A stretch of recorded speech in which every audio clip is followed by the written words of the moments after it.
దున్నబడినటువంటి వీపు అనే వాక్య భాగంలో మొదటిది ఇశ్రాయేలీలు దున్నబడ్డారు. వారు దున్నబడగా వచ్చిన పంట యేసుక్రీస్తు. తర్వాత యేసుక్రీస్తు కూడా శిలువ శ్రమలలో కొరడాలతో ఆయన దున్నబడ్డాడు. అందుని బట్టి వచ్చిన పంట సంఘము. అలాగే రాత్రికాలం చెప్పుకున్నాం, సంఘం కూడా దున్నబడింది. అలా దున్నబడిన సంఘములో నుంచి వచ్చిన పంట ఏంటంటే విశ్వాసి. వారు ఆయా ప్రాంతాలకు చెదిరిపోయి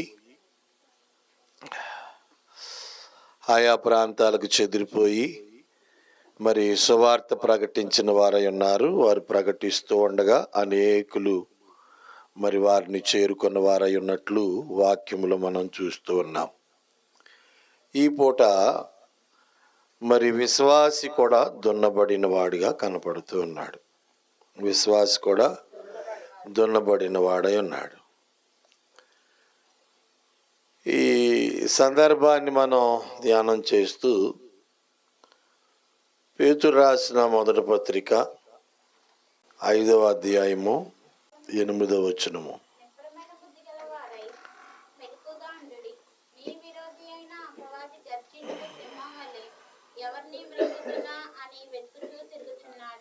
ఆమేన్. మహోన్నతుడా, సర్వోన్నతుడా, ఆశీర్వాదాలకు కర్తవైన తండ్రి,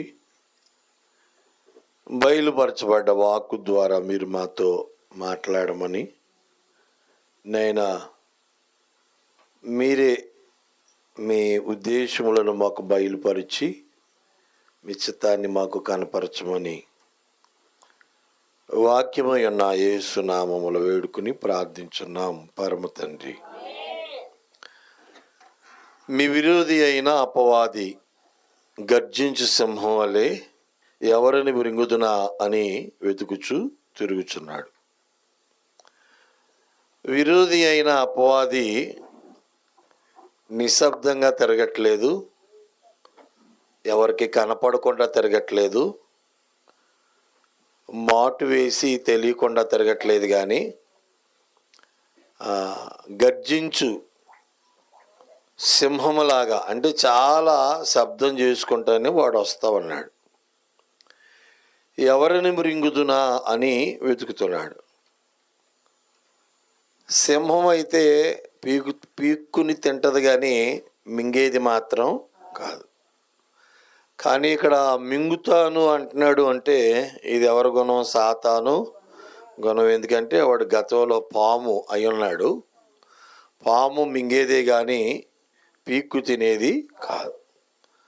కనుక సింహములాగా వాడు రూపం మారినప్పటికీ వాడు స్వభావం మాత్రం ఎలా ఉందంటే పీక్కు తినేదానిగా లేదు, కానీ మింగేదానిగా ఉంది. కనుక విశ్వాసి వీపు దున్నబడుట. సాతాను విశ్వాసులను గర్జించు సింహం వలె మృంగుటకు మరియు వారిని పట్టి గోధుమల వలె జల్లించటానికి ప్రయత్నం చేస్తూ ఉన్నాడు. గోధుమలు పంట రావాలి అంటే చెప్పండి, పొలాన్ని బాగా దున్నాలి. కాబట్టి మెరగడానికి మరియు గోధుమల వలె చిరిగినట్లు విశ్వాసుల్ని చెరగడానికి సాతాను ముమ్మరంగా ప్రయత్నం చేస్తూ ఉన్నాడు. దేవుని వాక్యంలో లోకాసు వార్త 22వ అధ్యాయములో 31వ వచనములో మనం చూస్తే, సీమోను, ఇదిగో సాతాను మిమ్మను పట్టి గోధుమల వలె జల్లించుటకు మిమ్మను కోరుకును గాని. దేవునికి స్తోత్రము. సాతాను కోరిక ఏంటి అంటే విశ్వాసులైన వారిని పట్టుకుని గోధుమలను జల్లించినట్లుగా జల్లించాలి, సింహము మృంగివేసినట్లుగా మింగివేయాలి. అదే వాడి పని. సమయం లేదని తెలుసుకున్నవాడు చాలా ముమ్మరంగా ఏం చేస్తున్నాడంటే పని చేస్తూ ఉన్నాడు. విశ్వాస జీవితం కూడా ఒక పొలము లాంటిదే. విశ్వాసులు దేవుని పొలముగా ఉన్నారు. దేవుని బిడ్డలైన వారు దున్నబడి ఆత్మీయంగా పంట పండాల్సిన వారిగా కనపడుతూ ఉన్నారు. మనం చెప్పుకున్నాం కదా, ఇశ్రాయేలీయుల సంఘము అను పొలం దున్నబడింది. అందులో నుండి క్రీస్తు అనేటువంటి పంట బయటకు వచ్చింది. తర్వాత క్రీస్తు అనే పొలం దున్నబడింది. దానిలోంచి క్రొత్త నిబంధన అనే సంఘం బయటకు వచ్చింది. క్రొత్త నిబంధన సంఘము అనే పొలం దున్నబడింది. దానిలో నుండి విశ్వాసి అనేటువంటి పంట బయటకు వచ్చింది. అయితే క్రీస్తు విశ్వాస జీవితం కూడా ఒక పొలమే అని, పొలము అంటే ఖచ్చితంగా అది పంట పండాలి అంటే ఖచ్చితంగా దాన్ని దున్నాలి అనేటువంటి మాటలు తెలియచేస్తూ ఉన్నారు. సాతాను విశ్వాసులను శ్రమలతో దున్నువాడుగా కనపడతా ఉన్నాడు. సాతాను ఈ లోకానికి అధికారి అయి ఉన్నాడు. ఈ లోకానికి ఏమై ఉన్నాడు? అధికారి అయి ఉన్నాడు. యోహాను సువార్త 12వ అధ్యాయములో 31వ వచనములో, ఇప్పుడు ఈ లోకమునకు తీర్పు జరుగుచున్నది, ఇప్పుడు ఈ లోకాధికారి బయటకు త్రోసివేయబడును. కాబట్టి మరి లోకాధికారిగా ఈ సాతాను కనపడతా ఉన్నాడు. ప్రియమైన వాళ్ళరా, ఈ యుగ సంబంధమైన దేవతగా ఉన్నాడు గనుక విశ్వాసులను దున్నుటకు వాడికి ఏముంది అంటే అధికారం ఉంది. ఎందుకు? మనందరం లోకంలోనే ఉన్నాం కాబట్టి. కొరింథీయులకు రాస్తూ 2వ పత్రికలో మనం చూసినప్పుడు 4వ అధ్యాయము 4వ వాక్యములో, దేవుని స్వరూపి ఉన్న క్రీస్తు మహిమను కనపరుచుచు సువార్త ప్రకాశము వారికి ప్రకాశించుకుండు నిమిత్తము ఈ యుగ సంబంధమైన దేవత అనగా సాతాను అవిశ్వాసులైన వారి మనోనేత్రములకు గుడ్డితనం కలగజేస్తున్నాడు. దేవునికి స్తోత్ర. ప్రియులారా, విశ్వాసులుగా అవిశ్వాసులుగా? ఎవరికి? విశ్వాసులు కళ్ళు ఎవడగా అప్పలేడు, ఆడికి అన్నీ కనపడతా ఉంటాయి. అయితే అనుమానాస్పదంగా నమ్మనట్లుగా దేవునితో సావాసం చేసి చేయనట్లుగా ఎవరైతే ఉంటారో వారే అవిశ్వాసులు గనుక వారి మీద వాడికి ఏముంటుందంట? సంపూర్ణమైన అధికారం ఉంటుందంట. ప్రియులారా, అధికారాన్ని బట్టి దేవుని యొక్క గొప్పతనము వారికి కనపడకుండానట్లు వాడు వారి మనోనేత్రాలకి గుడ్డుతనాన్ని కలగజేస్తాడంట. ప్రియమైన వాళ్ళరా, కళ్ళు కనపడతానే ఉంటాయి కానీ మనోనేత్రాలు అంటే లోపల మనసుకు కలిగినటువంటి నేత్రాలకి గుడ్డితనాన్ని కలగచేసేవాడై ఉన్నాడు. సైతాను తన నాగలితో మనల్ని దున్ని నూర్చి ఖండాలుగా చేసి చిన్న భిన్నం చేయాలనేటువంటి ప్రయత్నం చేస్తున్నాడు. గమనించండి, సాతాను యేసుక్రీస్తు ప్రభునే శోధించాడు. యేసు ప్రభు వారిని మరి చెప్పండి, మనం ఎంత? మనం సాతాను శోధింతో వస్తాడేమో అని ధైర్యంగా ఎవడు వస్తున్నాడని చూస్తా కూర్చుంటామా? అసలు కెట్టని కలిగితేనే మన గుండెల్లో బోళ్ళని కదులుతాయి. అనుకోకుండా అర్ధరాత్రిగాడు ఎవరో పిలిచినట్టు సౌండ్ వినపడితేనే గుండెకి ఉబేలమంటది. కాబట్టి మనం భయానికే మంచి బలం. మనం భయపడిపోతూ ఉన్నప్పుడు సాతాను మనల్ని ఇంకేం చేయడు. ఎందుకంటే మనం ఆల్రెడీ వాడి రైల్లోనే ఉన్నాం. సాతాను ఎలాగా అంటే మనల్ని భయపెట్టే ప్రయత్నం చేస్తాడు. కుస్తీ పోటీలు ఉండే పూర్వం, ఇప్పుడు కూడా ఉంటాయి. WW అందరికీ తెలుసులేండి, తెలియనట్టు యాక్ట్ చేస్తారు కానీ దేవునికి స్తోత్రం. ప్రియులారా, వాళ్ళు ఇలా తిరుగుతూ ఉంటారు, ఒకరినొకరిని చూసుకుంటా చాలాసేపు తిరుగుతా ఇలాగంటాడు అంతే. ఇలా అన్నప్పుడు అవతలుడు భయపడుతున్నాడా లేకపోతే ఇలా అన్నప్పుడు పట్టేసుకుంటాకు చూస్తున్నాడా అనేది కనిపెట్టాలి ఆ ఫైట్లో. కాబట్టి ఇలా అన్నప్పుడు పట్టేసుకోవడానికి ప్రయత్నం చేస్తాడు, ఇంకీడు గమ్మున వెళ్ళాలి జోడికి, ఎందుకు రెడీగా ఉన్నాడు కదా అని. అదే కనుక వాడు భయపడ్డాడు అనుకోండి, అంతే టైం చూసి ఒక దెబ్బేస్తాడు. సాతాను కూడా మనల్ని అలాగే భయపెడతా ఉంటాడు.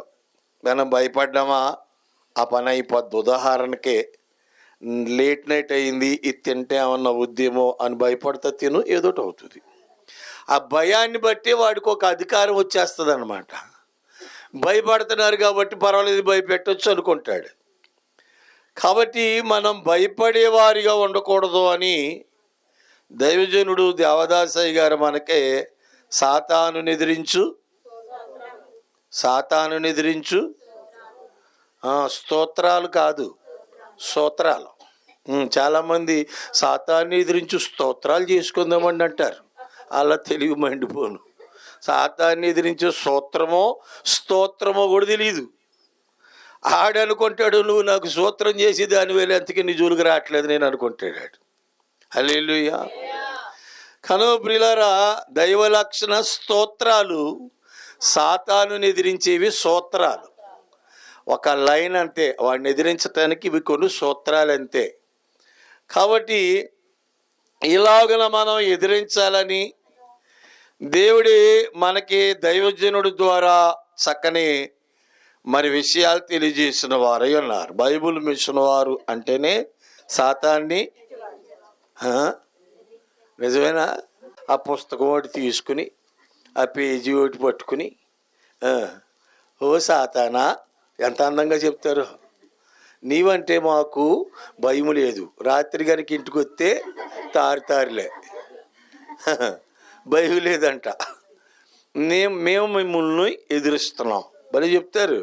నాకు అవి చెప్తున్నప్పుడు వినముచ్చట అవుతుంది అన్నమాట. దేవా, నీవు నన్ను పిలిచి నాగారు లోయలో ఉన్న నరమాంస భక్షకులు కొండకెళ్ళమంటే నేను మారు మాట్లాడకుండా వెళ్తాను ప్రభు అంటారు. వీళ్ళు పేదరికే సరిగా రారు. హల్లెలూయా. వీళ్ళు పేదరికే సరిగా రారు. కొంచెం దూరం అయితే కనపడరు కంటికి. ఏమంటే పగల పేదరైతే అసలే కనపడు. మన వాళ్ళందరూ నైట్ శిఖరోళ్ళు. హల్లెలూయా. నైట్ అంటే దేనికి సంబంధించింది? సేకడకి సంబంధించింది. మన వాళ్ళు రాత్రి పేదరికి ఎక్కువ వస్తారు, పగల పేదరి కంటికి కనపడరు. ప్రియమైన వారు లేదంట నాగారు కొండలో నర్మాంస భక్షకుల దగ్గరికి మారుమాట మాట్లాడుకొని వెళ్ళిపోతారంట.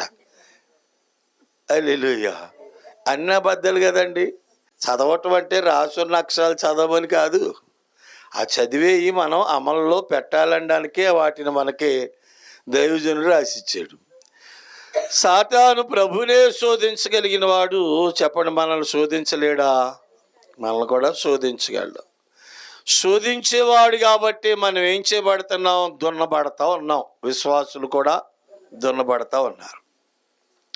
ప్రియులారా, ఎలా శోధిస్తాడు అంటే మోసము ద్వారా. ఎలాగా? అనుమానం ద్వారా, అభ్యంతరాల ద్వారా సాతాను మనల్ని దున్నేవాడిగా కనపడతా ఉన్నాడు. హల్లెలూయా. ప్రకటన గ్రంథములో మనం చూస్తే 12వ అధ్యాయము 9వ వాక్యంలో, కాగా సర్వలోకమును మోసపుచ్చుచు అపవాది అనియు సాతాననియు పేరు గల ఆది సర్పమైన ఆ మహాఘట సర్పం పడద్రోయబడిను, భూమి మీద పడద్రోయబడిను, దాని దూతలు దానితో కూడా పడద్రోయబడిరి. దేవునికి స్తోత్రం. చెప్పండి, సర్వలోకమును మోసపుచ్చు అపవాది అంటే దీనికి అధికారం ఉందా లేదా? సర్వలోకాన్ని మోసగింతుందంటే మనం ఎక్కడున్నాం? లోకంలోనే కదా ఉన్నాం. కాబట్టి మన అందరినీ మోసగించేటువంటి ఒక అధికారం ఎవరికి ఉందంటే ఈ సాతాను గాడికి ఉంది. కాబట్టి మోసము ద్వారా వాడు మనల్ని ఏం చేస్తున్నాడంటే దున్నుతున్నాడు అన్నమాట, అంటే శ్రమలు పెడుతున్నాడు అన్నమాట.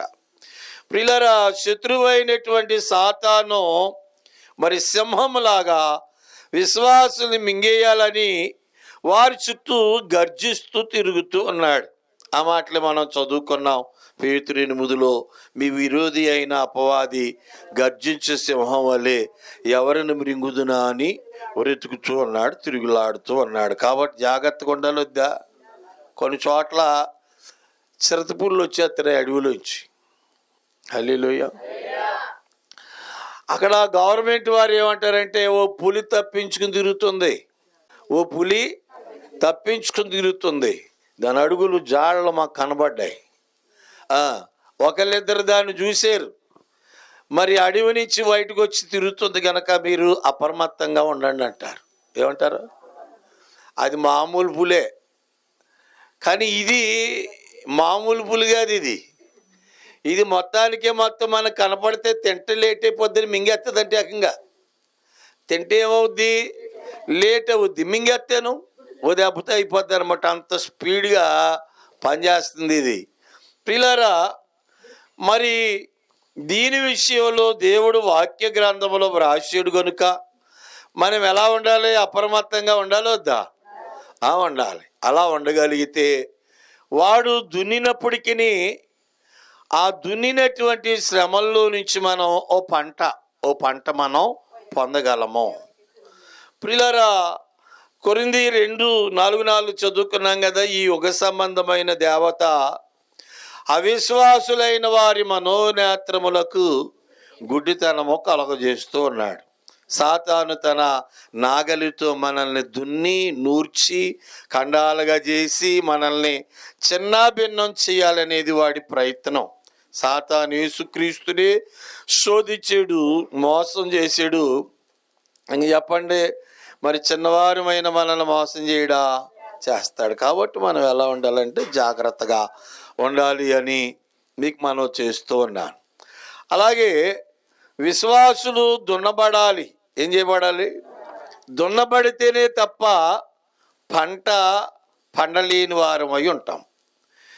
మీరు మరి దేవుని వాక్యములో చూస్తే కొరింథీయులకు రాస్తూ మొదటి పత్రికలో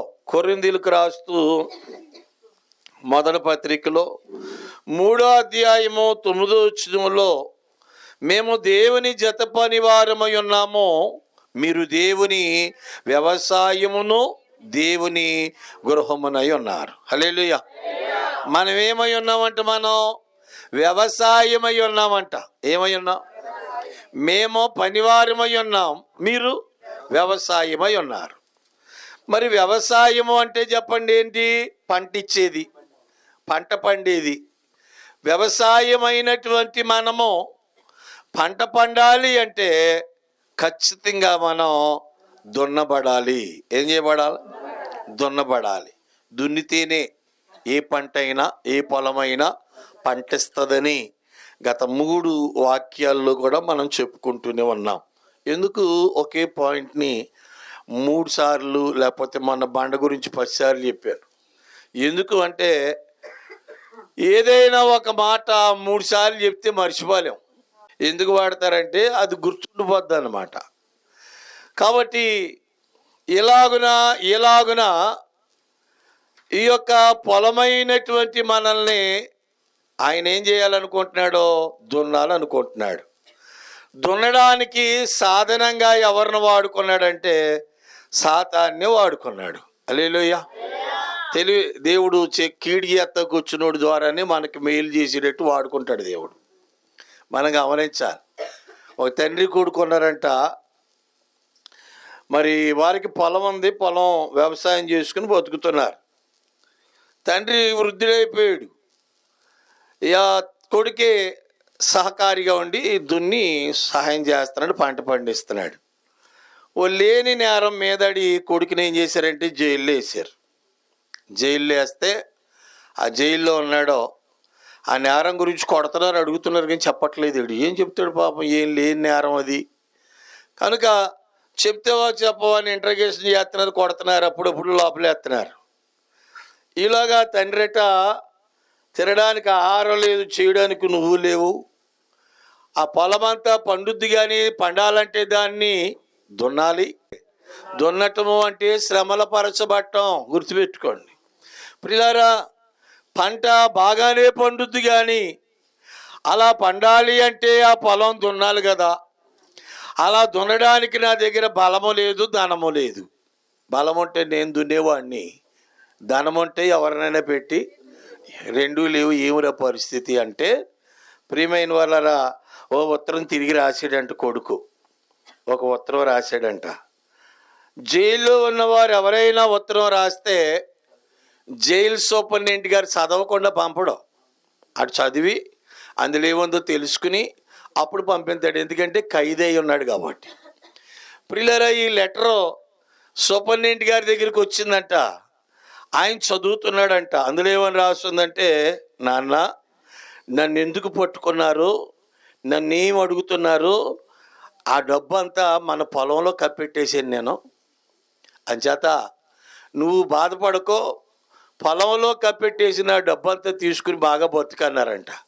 ఇంకెంటనే పెద్ద పెద్ద వ్యాన్లు, క్రెయిన్లు అన్నీ వెళ్ళిపోయి ఆ పొలం అంతా దున్నేసినాయి అంట. హల్లెలూయా. దేనికోసం? ఈ లెటర్ చూసి మొత్తం క్రెయిన్ తోటి పెళ్ళగించేసినాయి ఏకంగా. కిందది పైకి, పైది కిందకి వెళ్ళిపోయి పొలం అన్ని ఎకరాలు కూడా మొత్తం తెల్లగా దున్నేసినాయి అంట. రూపాయి బిల్ల కూడా దొరకలేదు తెలకే. ఇదేంట్రా బాబు అని వెళ్ళిపోయిన తర్వాత అప్పుడు ఆ తండ్రి అర్థమైపోయింది. తండ్రి అంటే తెలివైనోడు కదా. పిల్లలు అనుకుంటారు మేము తెలివైనోళ్ళు అని. ఆడి తెలుగు ముందు తెలివి ఏమాత్రం పనికిరాదు. ప్రియులారా, అప్పుడు అర్థమైందంటూ, మా ఓడిని కొట్టే ఇబ్బందిని కూడా ఇలాగ వాడుకున్నాడా అనుకుని శుభ్రంగా ఇత్తనాలు చల్లాడంటే మంచి పంట పండిందంట. ప్రియులారా, దున్నకపోతే పంట రాదు. మరి మనం ఏమై ఉన్నామంటున్నాడు ఆయన? మీరు దేవుని వ్యవసాయమై ఉన్నారు, మేము దేవుని జత పనివారమై ఉన్నాము, మీరు దేవుని వ్యవసాయమై ఉన్నారు. వ్యవసాయము ఖచ్చితంగా దున్నాలి, దున్నకపోతే పంట రాదు. అందుకనే మానవుడు శ్రమ పడక దైవ మానవుడు కాలేడు. దైవజనుడు చెప్పిన మాటను మనం చూస్తూ ఉన్నాం. కాబట్టి దేవుని పొలముగా ఉన్న విశ్వాసి దున్నబడకపోతే వారు ఎలా పంట పండగలరు? దున్నబడిన ఆ నాగటి చాళ్ళలో ప్రిలరా పొడుగుగా కాకపోతే, ఆ పొడుగుగా అయితే ఆ చాళ్ళ మధ్య దేవుడు వాక్యమనే విత్తనాలు చల్లుతాడంట. దేవుడు వాక్యం ఎలాంటిదంటే విత్తనం. దేవుని వాక్యము ప్రిలరా విత్తనాలు. కాబట్టి విశ్వాసి ఏమై ఉన్నాడు? పొలమై ఉన్నాడు, వ్యవసాయమై ఉన్నాడు. ఈ దేవుని వాక్య విత్తనాలు ఆయన దగ్గర ఉన్నాయి. చెప్పాలి, పొలమేమో విశ్వాసులై ఉన్నారు, దేవుని జత పనివారమైన మేము విశ్వాసులైనటువంటి వారు శ్రమల పడి, ఇబ్బందులు పడి, కష్టములు పడి, అంటే దున్నబడి ఇక్కడికి వస్తారు గనక దున్నిన వారి అంతరంగంలో దేవుని వాక్య విత్తనాలు చల్లుతాం, వాక్యం చెబుతూ. హల్లెలూయా. అప్పుడు అవి ఏమవుతాయంటే పంటగా మారుతాయి. కాబట్టి శ్రమల ద్వారా, ఇబ్బందుల ద్వారా, కష్టముల ద్వారా దున్నబడినటువంటి పొలముగా మీరుంటే ప్రియులారా, దేవుని నోటి మాటలు అనేటువంటి ఆ విత్తనాల్ని ప్రసంగం ద్వారా మేము వేస్తూ ఉంటాం. మీ హృదయంలో 4 రకాల ప్లేసులు ఉంటాయి. ఏ రకాల? మీ పొలంలో, హృదయం పొలం అనుకుందాం, 4 రకాల స్థలాలు ఉన్నాయి. రాతి నేల ఉందంటే ఒక చోట, ఓ పక్కనేమో ముళ్ళు ఉన్నటువంటి నేల ఉందంట, ఇంకో పక్క మనుషులు నడిచే నేల, త్రోవ, ఇంకో పక్క మంచి నేల. ఈ ఇత్తనాలు జరిగినప్పుడు రాతి నేల మీద పడితేనేమో పక్షులు ఎత్తుకుని పోతాయంట. హల్లెలూయా. ముళ్ళలో పడితేనేమో మొలుస్తాయి కానీ ముళ్ళు మొలవనివ్వవంట. ప్రియులరా, త్రోవలో పడితేనేమో తొక్కుతారు కాబట్టి పంట రాదంట. మంచి నేలలో పడితేనే నూరంతలా పంట అని అన్నారు. దేవునికి స్తోత్ర. కాబట్టి శ్రమలు ఉన్నాయి, కష్టాలు ఉన్నాయి, ఇబ్బందులు ఉన్నాయి, శోధనలు ఉన్నాయి, బలహీనతలు ఉన్నాయి. అంటే అనుమానం ఏమీ లేదు, ఖచ్చితంగా దున్నబడే ఉన్నాం. అవునా కాదా? మనం లేదండి అని ఎవరైనా అనగలరా? కాబట్టి ప్రియులారా, పిల్లలు మొదలుకొని పెద్దవారు వరకు ఏదో శోధనే. కనుక అలాంటి శోధన చేత దున్నబడి దేవుని సాన్నిధ్యానికి వచ్చినటువంటి నీవు దేవుని మాటలు అనే ఇత్తనాలనే చెప్పాలి, మంచి నేలలో పడేటట్టుగా ప్రయత్నం చేయాలి. హల్లెలూయా. లేదంటే గనక నీ ప్రయాసకి ఏమి రాదంటే ప్రతిఫలము రాదు అని మీకు తెలియజేస్తూ ఉన్నాను. కనుక దున్నబడినటువంటి విశ్వాసి శరీరపు ఆ నాగటి చాళ్లలో దేవుని వాక్య విత్తనాలు చల్లుతాడు. మరి మన గాయాలపై తన చల్లని చేతులు ఉంచుతాడు. మన కష్టాల్లో నుండి ఆయన మనకి ప్రతిఫలాన్ని బయటికి తీస్తాడు. హల్లెలూయా. కష్టపడితేనే ఎక్కడైనా చూడండి, మీరు ఎవరినైనా కదలేయండి. ప్రియులారా, వాళ్ళు చెప్తారు సాక్ష్యం, ఒకప్పుడు నేను తింటాకి తిండి లేకుండా బతికాను, ఒకప్పుడు నాకు సరైన బట్ట ఉండేది కాదు, ఎవడు నన్ను గౌరవించేవాడు కాదు, ఇవాళ ఈ స్థితిలో ఉన్నాను. ఎవడైనా ఇది చెప్తాడు. అంటే వాడు ఆ స్థితిలో ఉండడానికి ముందు ఏం చేయబడ్డాడు? కష్టపడ్డాడు, దున్నబడ్డాడు. కాబట్టి వాడి కష్టము అనేటువంటి ఆ దున్నుటును బట్టి వాడికి పంట వచ్చేసింది అనమాట. ప్రియమైన వాళ్ళరా, మన కష్టాల్లో నుండి ఆయన మనకి ప్రతిఫలాన్ని తీసిస్తాడు. కష్టం లేకుండా ఇస్తే దాని విలువ మనకే తెలీదు. అందుకని దాని విలువను ముందు కనపరుస్తాడు.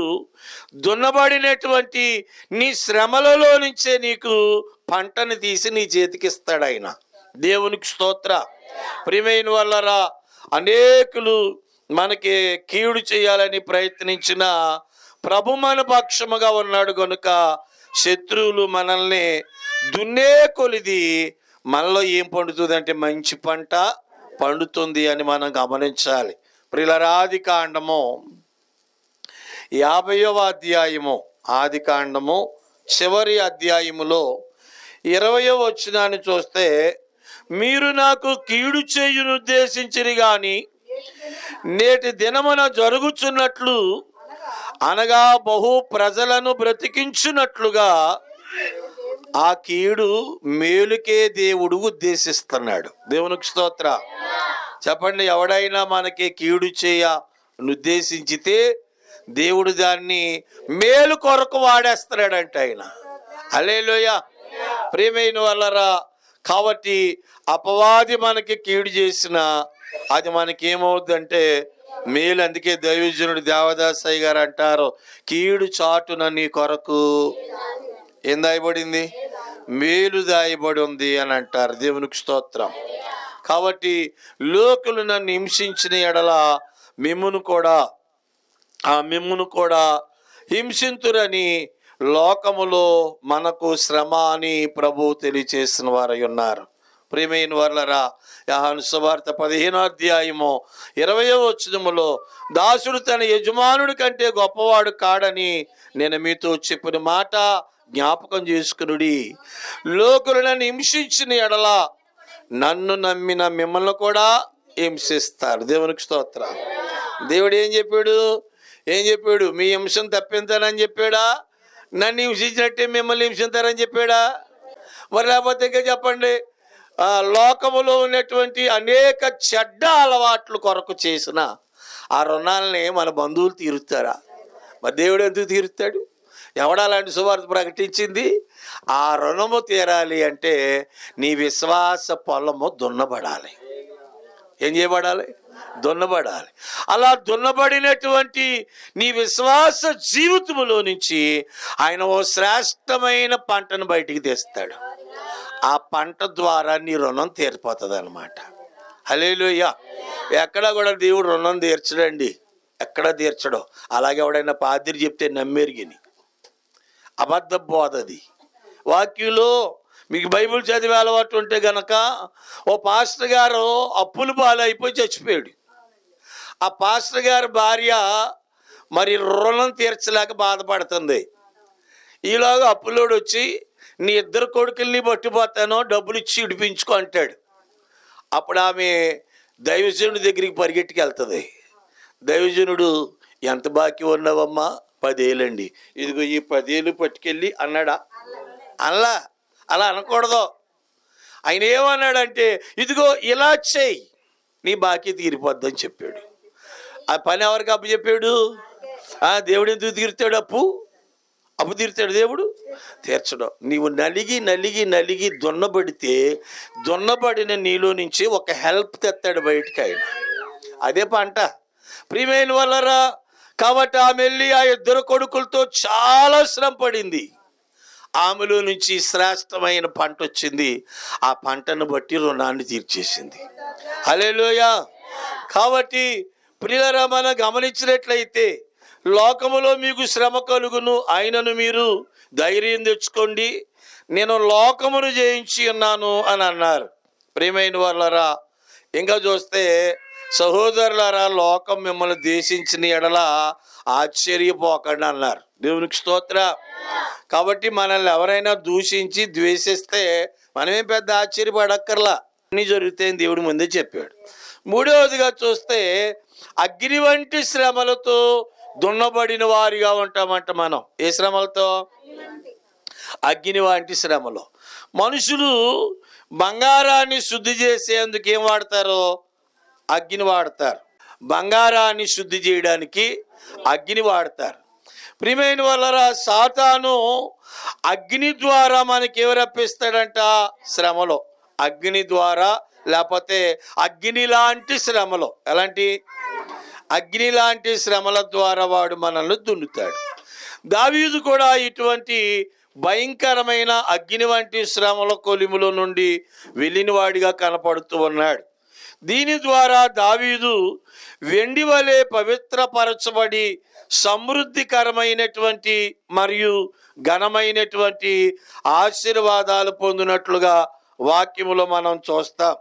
కీర్తన గ్రంథము 66వ అధ్యాయములో ఉన్నటువంటి మాటలు మనం పరిశీలించినట్లయితే, ప్రియులారా, 10వ వచనములో, దేవా నీవు మమ్మును పరిశీలించి ఉన్నావు, వెండిని నిర్మూలము చేయి రీతిగా మమ్మను నిర్మూలము చేసి ఉన్నావు.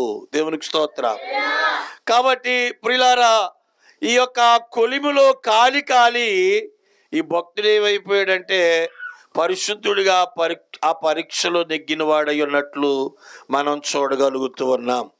కాబట్టి ఇలాగున మనము శ్రమల వలనే ఏం చేయబడతాము అంటే పరిశీలించబడతాం, లేక పరిశోధించబడతాం. సాతాను శోధిస్తాడు, దేవుడు పరిశోధిస్తాడు. పరిశోధనలో గెలిస్తే మన విలువ మనకి కనపడుతుంది అని మీకు మనవి చేస్తూ ఉన్నాను. అలాగనే యోబు కూడా అగ్ని లాంటి శ్రమలు పొందినవాడై ఉన్నాడు. దేవునికి స్తోత్రం.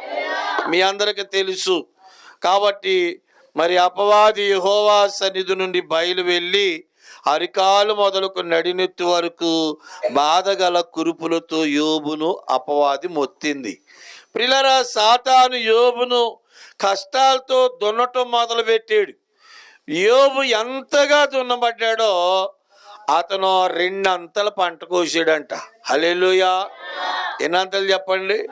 2 అంతలు. ఎంతగా దున్నితే, ఎన్ని ఎకరాలు దున్నితే అంత పంట వస్తుందని మనకు తెలుసు.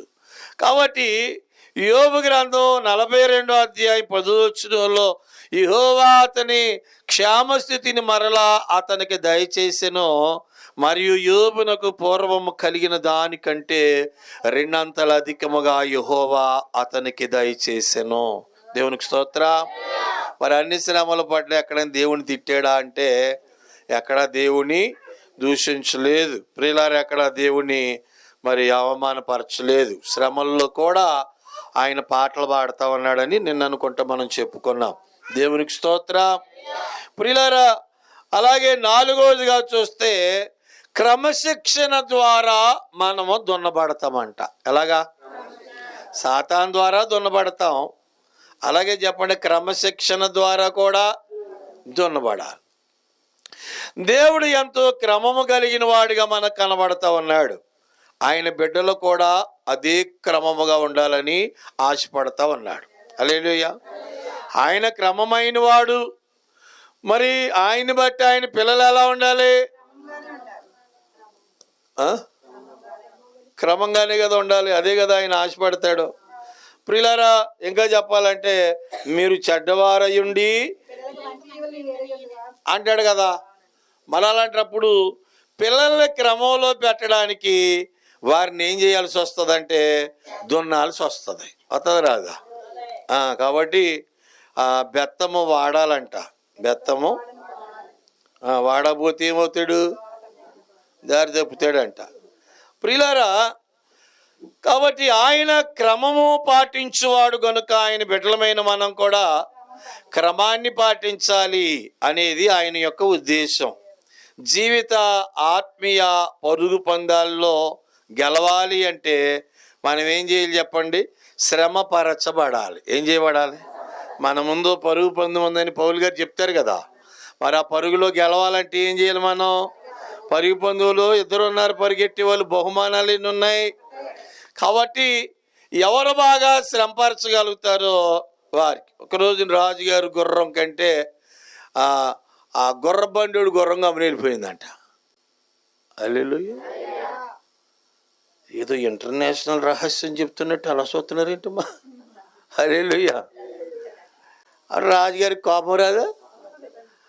సుబ్బుడు గుర్రం బాగా పరిగెట్టేస్తుంది మనకంటే అని మంత్రి గారిని తిట్టాడంట. తిడితే ఆడన్నాడంట, నా గుర్రం ఏమన్నా తక్కువ, నీ గుర్రానికంటే బాగా పరిగెడుతుంది అన్నాడంట. సరే కదా అని మరి పరుగు పందాలు పోటీ పెట్టారట 2 గుర్రాలు. రాజుగారి గుర్రానికి, జట్కా బండి గుర్రానికి. జట్కా బండినా?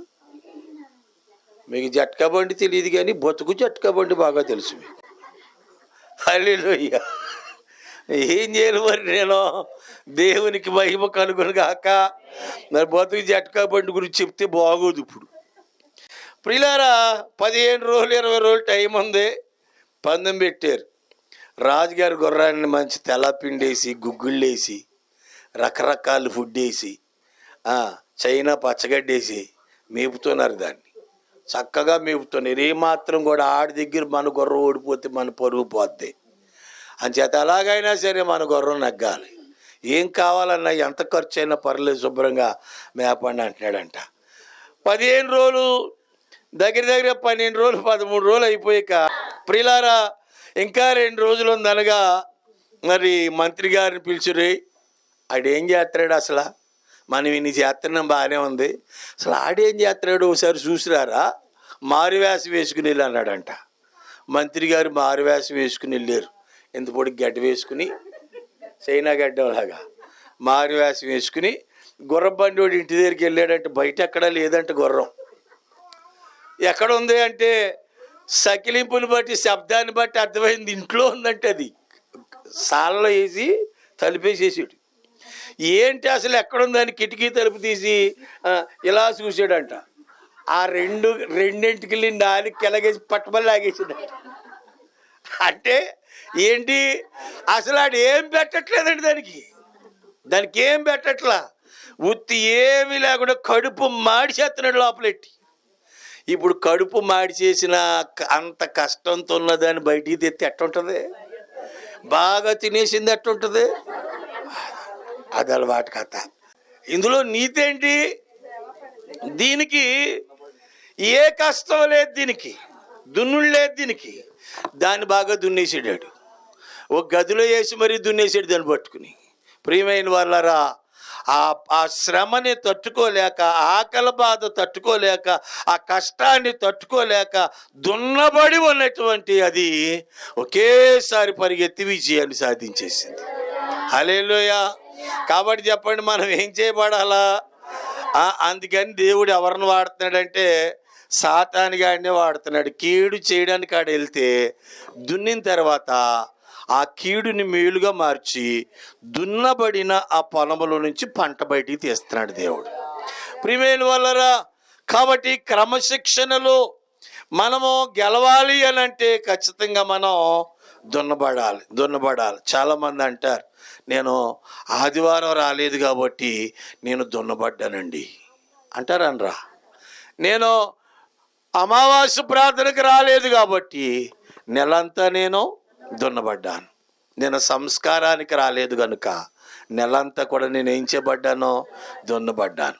ఆ దున్నబడుట వలన నీకేం కలుగుతుంది అంటే క్రమశిక్షణ కలుగుతుంది. కనుక మరి ఏదైనా విజయాన్ని సాధించాలి అంటే అతడు కఠినమైన శ్రమతో కూడిన క్రమశిక్షణ పాటించాలి. హల్లెలూయా. ప్రాక్టీస్ చేయాలి ముందు.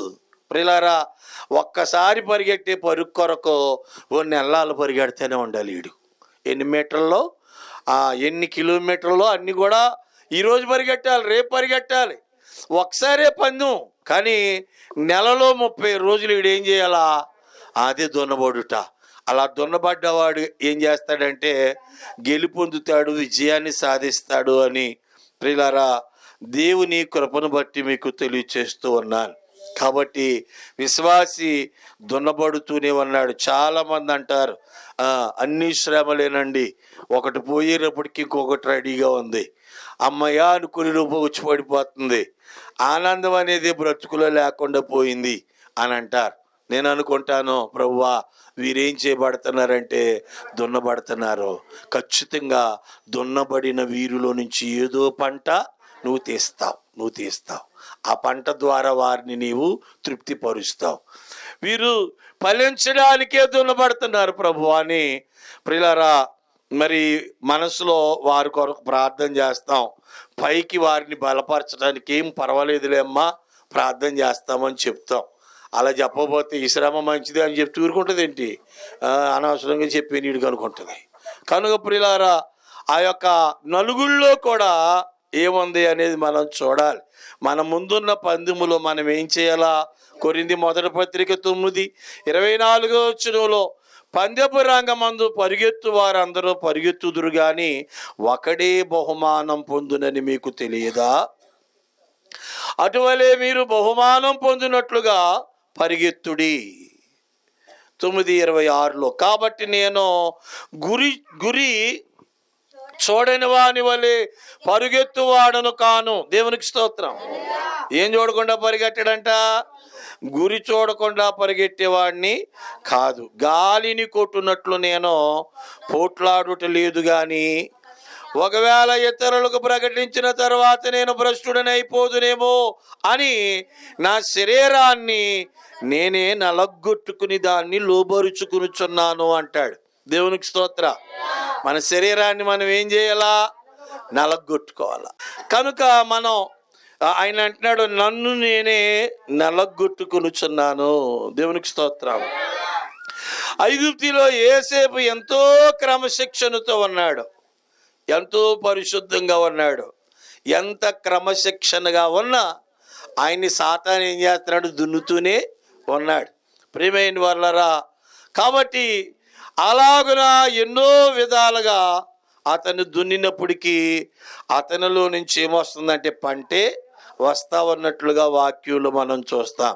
ప్రియమైన వాళ్ళరా, అలాగే దున్నబడుట మనకి మేలు కొరకే అని మనము ఎరిగిన వారమై ఉండాలి. దేవునికి స్తోత్రం.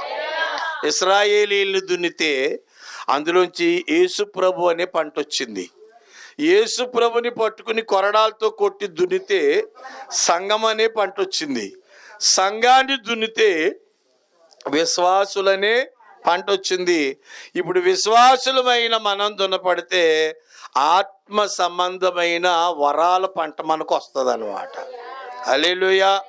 కాబట్టి దున్నబడటం మేలా కీడా? మేలే. క్రీస్తు కోసం ఎవరైతే మరి శ్రమలు అనుభవిస్తారో, కష్టాలు పొందుతారో, వారు శాశ్వతమైనటువంటి మేలు సంపాదించుకుంటారు అని వాక్యము సెలవిస్తూ ఉంది. ప్రియమైన వాళ్ళరా, కీర్తన 119వ అధ్యాయములో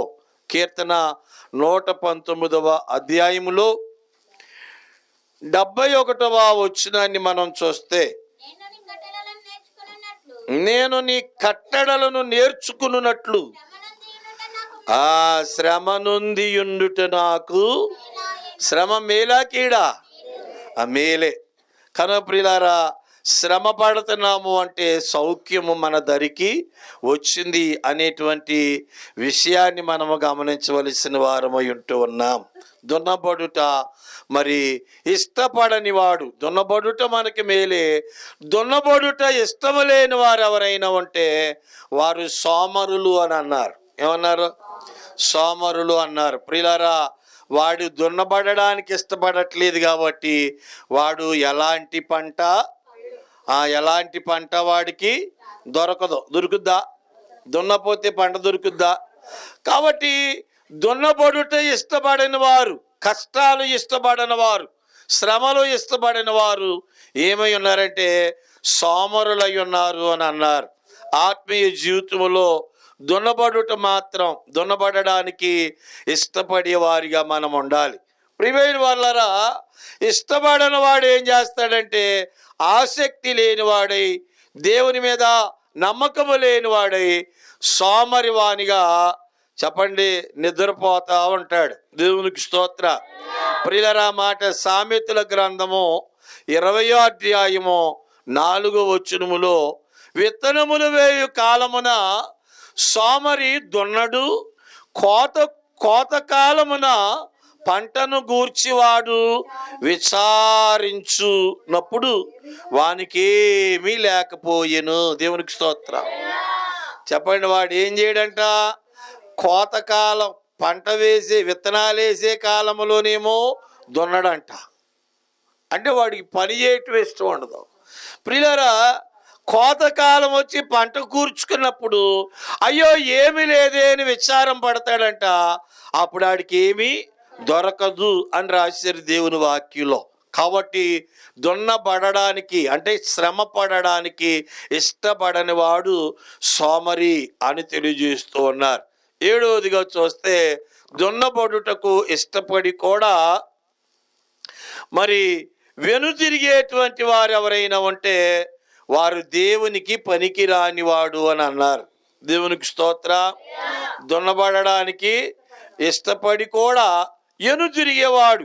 అందుకే వాక్యంలో ఒక మాట ఉంటుంది, నాగటి మీద చేపట్టి వెనక్కి తిరిగి చూడొద్దు అని ఉంటుంది అన్నమాట. అంటే దున్నేటువంటి వాడు మరలా తిరిగి చూడడానికి వీలు లేదు. లోకాసు సువార్త 9వ అధ్యాయములో 62వ వచనములో ఉంటుంది, యేసు నాగటి మీద చేయిబెట్టి వెనక తట్టు చూచువాడు ఎవడనో దేవుని రాజ్యమునకు అర్హుడు కారని వారితో చెప్పెను. దేవునికి స్తోత్ర.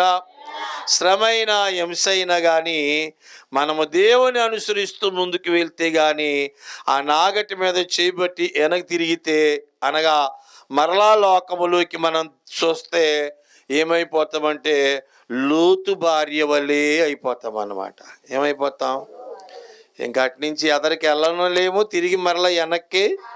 చాలామంది అలాగే ఉన్నారు. ఇప్పుడు వెళ్ళిపోయారు, ఏదో ఆశపడి. రావాలని ఆశ ఉన్నా కూడా రాలేని పరిస్థితుల్లో పడిపోయారు. అలా అని ఆ దారిలో ముందుకి సాగుతారా అంటే ఇంక సాగలేరు. ప్రియమైన వాళ్ళరా, మరి అదే పరిస్థితి ఎవరిదంటే లోతు భార్యది. ఆమె వెనక్కి తిరిగి చూసింది, ఇంకా అక్కడే ఉండిపోయింది. ఎదరికి వెళ్ళదు, వెనక్కి రాదు. అలాంటి పరిస్థితి జరుగుతుంది అని దేవుడు వాక్యము ద్వారా హెచ్చరిస్తూ ఉన్నాడు. ప్రియ దేవుని బిడ్డలారా, మరి విశ్వాసి తన ఆత్మీయ జీవితంలో దున్నబడుట ద్వారా దేవుని శాశ్వతమైన ఆశీర్వాదాలు పొందగలడు. సౌలు తనకి వచ్చిన శ్రమలన్నిటినీ, కష్టములన్నిటినీ మరి ఎదుర్కొని వాటి వలన ఎన్నో ఆత్మీయ వరాలను పొందుకున్నట్లుగా మనం చూస్తూ ఉన్నాం. కాబట్టి ఇదిగో దేవుడు తెలియజేస్తూ ఉన్న ఈ శ్రమల కాలంలో ఇశ్రాయేలీయులు విస్తారముగా దున్నబడ్డారు.